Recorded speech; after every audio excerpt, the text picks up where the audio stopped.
Hey guys, welcome to the next episode in Let's Play Football Manager 2013 with Brighton, and this is the 2014-2015 season February review. And if we look here, we are currently in 5th position once again. It's where we finished last season in 5th, and the season isn't going all too badly at the moment. Obviously, we are still light years away from a title challenge. Just want to point that out. In first place, obviously, Man United, they're 10 whole points ahead of City there. On 66 points, that is a massive amount. But West Brom, which I guess isn't too far away from the future, from the real life, I should say, in 4th. But they're there, and Chelsea are in 7th.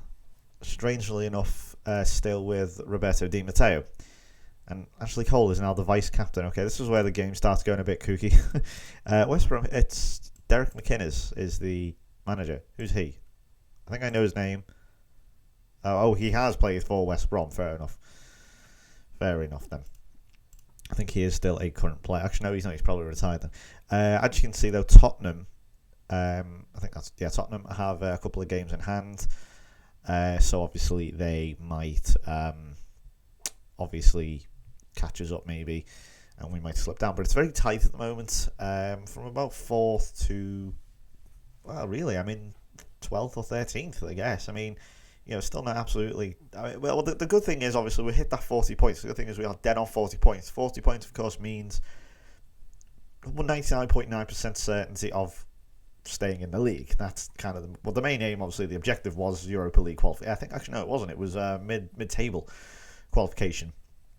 But as you can see, this will sort of give us a tail. Is goals for 35, goals conceded 35, a goal difference of 0. Kind of see a few cracks there, so we'll show you that in a moment. Good to see though Stoke at the bottom. For those who don't know, if you may follow me on Twitter the other day, I generally have a massive dislike of Stoke City. I generally don't like them. I don't like the fans. I don't like the manager. I don't like the tactics. And now I'm going to get berated in the comments, aren't I? So if you are a little annoyed or angry at what I've just said there, please feel free to keep it to yourself. Right, we're going to go over some transfers and see how we've done. So players I've gotten rid of. I haven't really made much money this time, but then again, I didn't really need to. Obviously, I've got to continue to make the squad big, obviously, but at the same time, make sure it didn't go overboard. Got rid of a few older players now. Fox is getting on a bit. Luala, I didn't really think was good enough.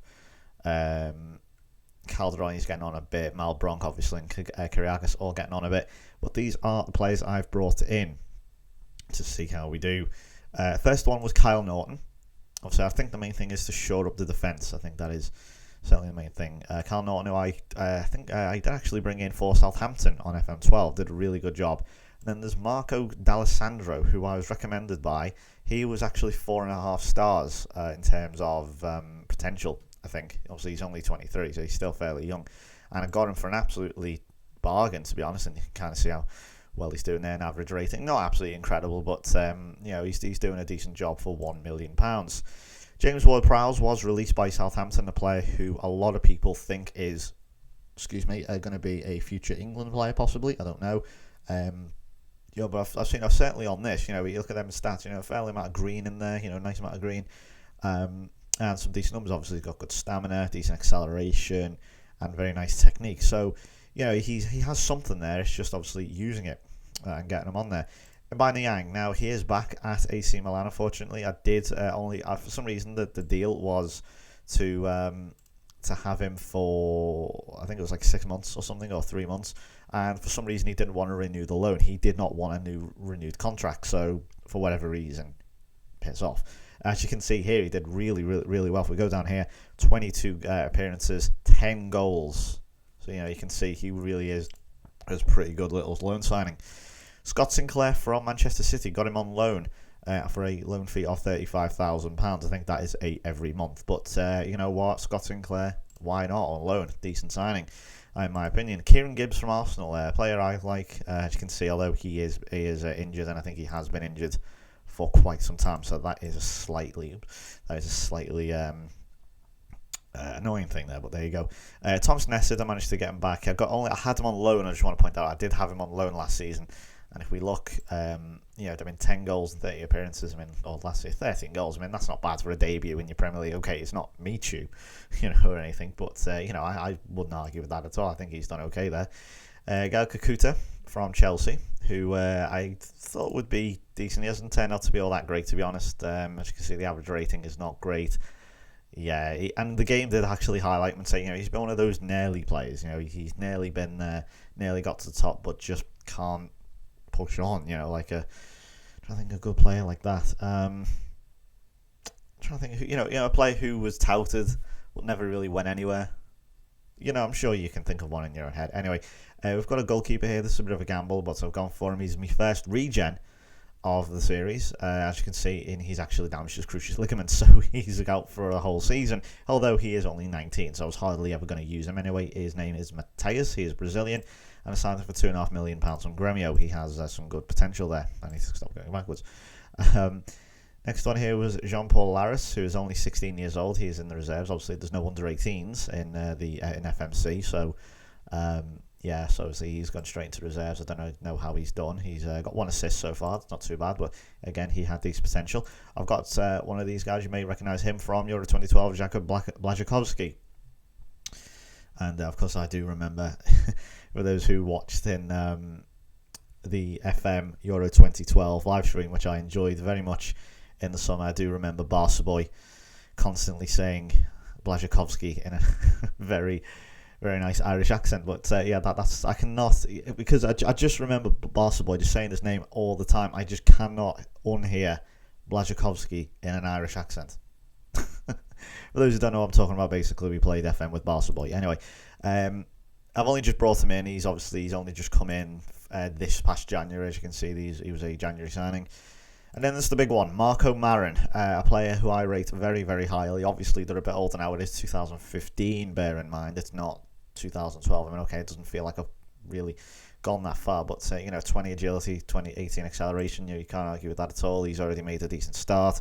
He's got a goal and a man of the match performance already. 7.75 million, the most expensive player Brighton have ever bought. And then finally, my 2 new centre-backs.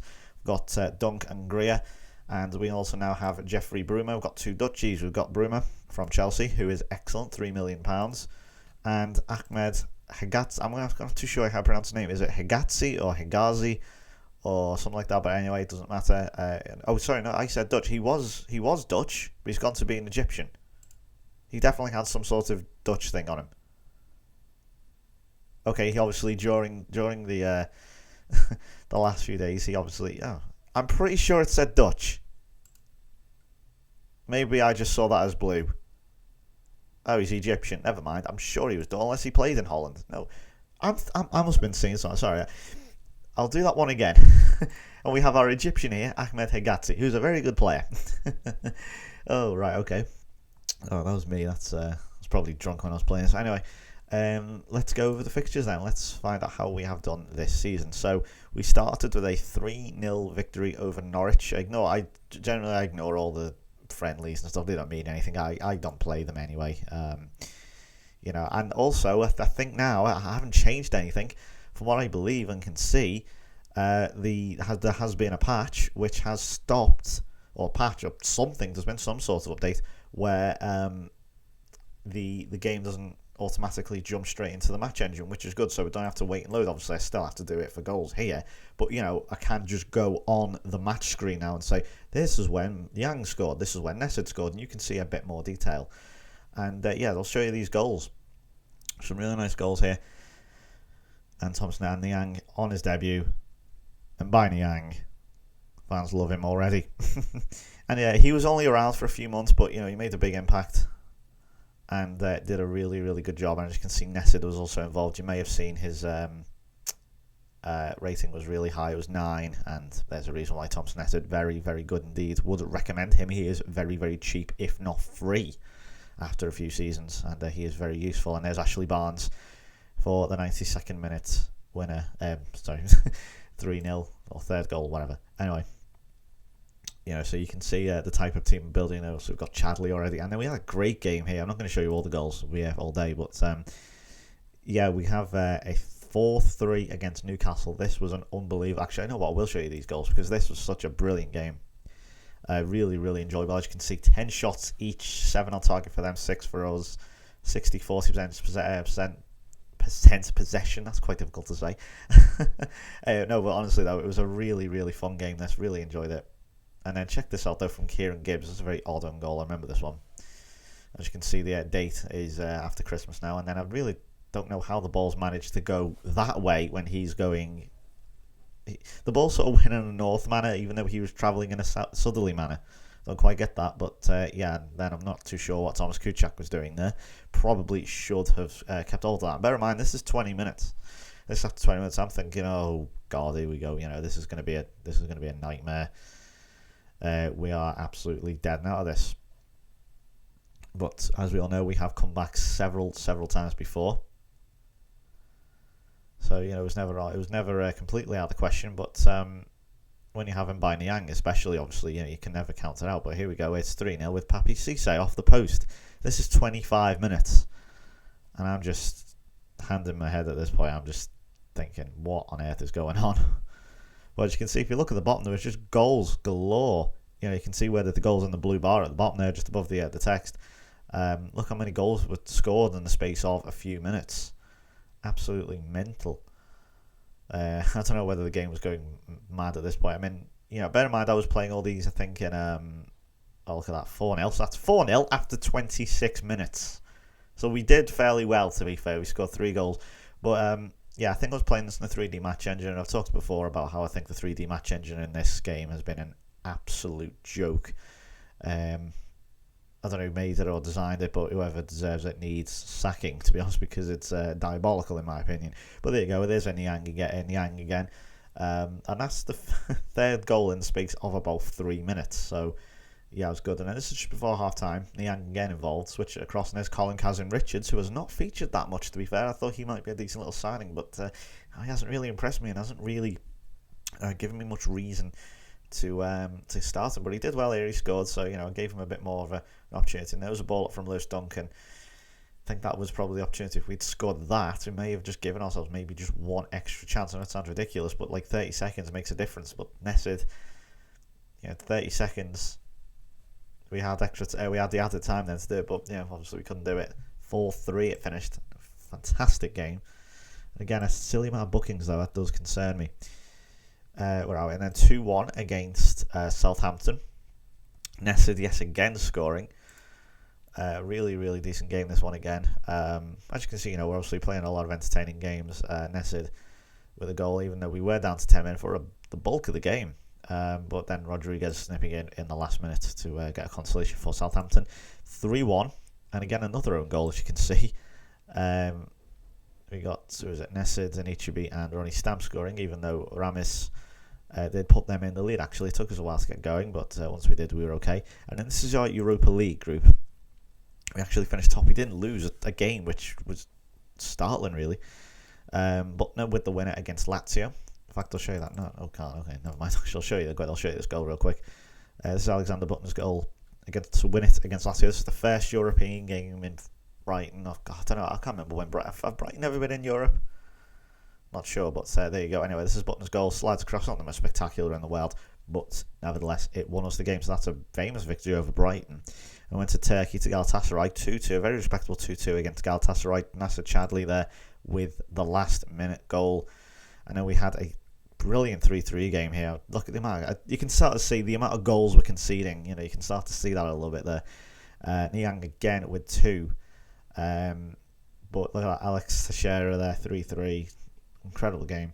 But then we, excuse me, we had a 1-0. We got a bit of revenge on Shakhtar as we brought them back to the Amex and won 1-0. Nasser Chadli yet again scoring. And we went absolutely batshit mental here at the Amex against Lazio. 5-0. I don't know about you, but I think that would be considered pretty special. Nasser Chadli once again scoring. He loves this competition.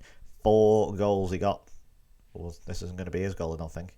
So you see it, it's going to be Nessid's goal. Good finish.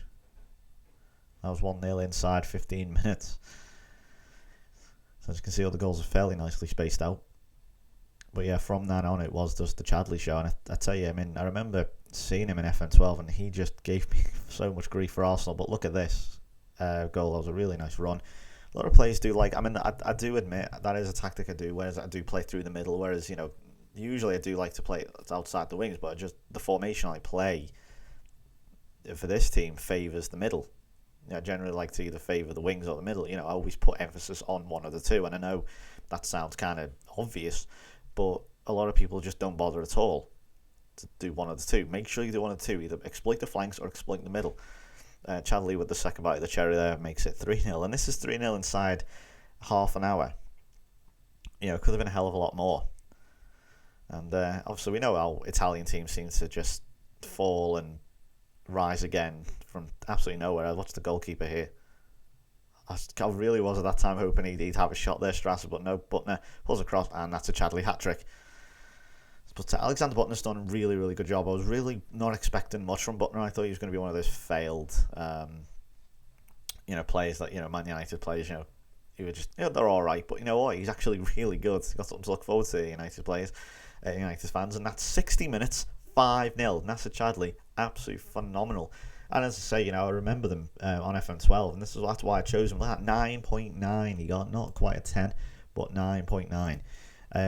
He was phenomenal for Arsenal against me on FM12, and he did me head in. And there's his goal yet again, scoring it against Galatasaray. That's 3 wins and 3 draws, 12 points, puts us at the top. So that's Europa League done. Everton 1-1 at home. Niang yet again scoring. You can see he really did carry us. There's Kakuta not really doing a great deal. Obviously the Bridcut doing well. Cross did all right. But yeah, so there's Kakuta. You kind of see there. And then we had a big win against Chelsea. Chelsea at Stamford Bridge in the Capital One Cup. They put out a kind of weakish team. Again, Kakuta obviously scoring against his old club. I think that was kind of obvious. That's why I played him. And he had a brilliant game. But yeah, I think they played a weakish team. Weakish. Torres and Cole and Terry and all that went playing. But then this is kind of where things went down a bit. We had a really good start, but yeah, we did not do good here at all. We went from QPR, who again I should point out are good on this. They're not like what they are at the moment, which is a bit shit. I say that we're playing them on Sunday. We're probably going to get beat for that. And then 4-2, good games against Man United at the Amex, but again, Greer and Barnes with the goals. Actually, Barnes always seems to chip in with goals when he doesn't really do a lot, but he scores. One of those annoying plays. 1-0 away against Villa. This is where Kakuta hurt himself. And we played Liverpool, and I might have even skipped that one. I might have not skipped it, instant results of it because I didn't want to play them, and I regretted that. And then 3-0 against Arsenal. Yeah, at this point we were like, okay, we need the result, and okay, we did get it, through Chadley's goal against Shakhtar. And then Millwall still a little bit disappointing. Ashley Barnes again scoring. I played Simon Church. I really shouldn't have done. And Ward-Prowse thought this is a chance, maybe for some of the youngsters to come in. Dobby, maybe. Okay, it's not youngster Dobby, but I thought that was a chance maybe, but nope, regrets that. I don't think he'd ever really come back in again. 1-0, those where things picked up again against Fulham. Adam El Abd, who was a really good player actually, with the goal. 2-1 against Stoke, who have absolutely fallen away. Nessid scoring. I think you may notice a distinct lack of Niang at this point. I think he's gone away. I think that was probably it. I think it was about here. When Niang went after the Galatasaray game. I think that was his last game. Where's he? Yeah, from here. There we go. It was the 1st of November, yeah. His last game was, in fact, the loss, and he was injured there, so that's when he got injured. So, he was out anyway, so we couldn't use him. So, no more Niang. But thankfully, he started to pick up once he left, bizarrely. So, 2-1 against Stoke, Nested scoring, as I say. There's Niang. He still hasn't gone. I don't know, I'm talking rubbish. I can't remember when he went, but 3-1 against Blackburn, Butner, Niang and Greer with the goals. Niang scoring against Liverpool for a 2-2 draw. This time much better. Bridcut scoring an own goal again. I think he scored the own goal in that 6-1 game, in the FA Cup last season. It was great. It was a great game though. And Chadley and Niang, obviously the players who kind of carried us. Just got a bit of revenge for that Capital One Cup victory, as we lost 2-0. 1-1 against Swansea. D'Alessandro scoring. I think that was his first goal. And then Larson, check out. I think I'm trying to remember if this was a fantastic goal. Check this one though, from Sebastian Larson to win it against West Brom, who are doing pretty damn well. they are doing quite well. I'm sure Larson has scored a great goal. I might be thinking of something else now. Probably aren't now. That's a totally different goal I'm thinking of. But there you go. It's a goal nevertheless. But that's a good win over West Brom. Yeah, it's a good little victory there. And say, we didn't really, apart from that little blip there from QPR to Arsenal, that's sort of from pretty much all of October really, and a little bit of September and November. But apart from that, we've not really had too much trouble. We've got a Galatasaray game. They're 3-0 against Tottenham at White Hart Lane. I usually hate playing against Tottenham at White Hart Lane, but no, that's a couple of days before Christmas, and we did really, really well. I don't know whether they were already thinking about Christmas there, but yeah. Then we had I was going to say Boxing Day game against Norwich, but it's hardly Boxing Day, is it? Niang there once again scoring. I'm sure I was really disappointed in how he did not want to renew his contract. And then we lost 6-0 to City. Yeah, as you can see, obviously, I think the Christmas period kind of took us over at this point. I was like, no, well, I don't know. We just failed here. I can't give an explanation as to what happens. You just have these games sometimes, where you just get trounced. You just do. And then we played Grimsby in the FA Cup, 3-0. Nice quick victory there. 2-0 against Southampton, nice victory. Crofts and Chadley scoring. Then lost again, 1-0 unfortunately to Newcastle. 1-0 against Wigan, a nice victory. Gordon Greer once again scoring. D'Alessandro with and Nessid scoring, and a 2-2 draw against Reading. I hate playing that Reading in the cups. Once again, we play them, so we've got to replay against them. So I'll look at that in a moment. Got a bit of revenge for that QPR loss earlier. Marin, so that was his first goal. He came in. Obviously, it took him a few weeks to get into the team, but once he did really well. Here's Marin's first goal. I'll show you that now. Got us underway. Once it loads, and Sika Kuta again not really having a good game there. 5.8, not very good. But look at this, great run, great finish from Marco Marin. Very, very good. And then, as you can see, we kind of ended on a bit of a crap streak, really. We lost to Reading 2-1. Nessid scoring, but ultimately was not enough. And I'm not too bothered by the FA Cup. I've had some really good runs recently in the FA Cup, so I'm not too disappointed this time around. But once again, losing to Everton, as you can see, Blazikowski coming in. Niang scoring. I think that might actually be his last goal. I thought he left earlier.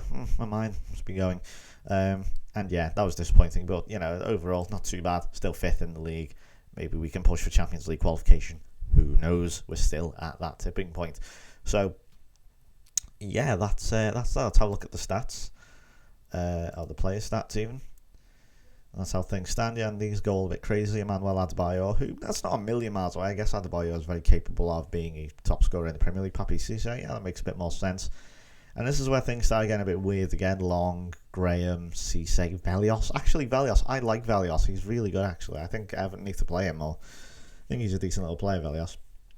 Bent, De Santo, and of course Bale, who now plays for Manchester United. Kagawa, no, I'm not sure. I know he definitely has potential. I don't know. I think Kagawa's a great player. He just hasn't shown it yet, really. But I'm prepared to give him an opportunity. A bit of a time to wait. So we've got Nessid and Chadley on 9 goals apiece. Then Barnes on 8, doing quite well considering he hasn't really played all that much. Greer, as you say, a lot of players need a rest, and then that's it really. But Niang had something like, I can't remember how many goals. How many was it? It was like 13 or something he had. So yeah, that is that then. So there's your update on our team. That's how we've been so far. So thank you very much for watching. I will be back then in May to see how we do. And also, actually, we're going to show you, I forgot to show you who we are going to be playing in the Europa League. We are, in fact, going to be playing PSV Eindhoven. Should be a good one. So, yeah, that is going to do it for me then. So, thank you very much for watching. Hope you enjoyed. Please give the video a like, and I will see you in May for the season review. Bye-bye.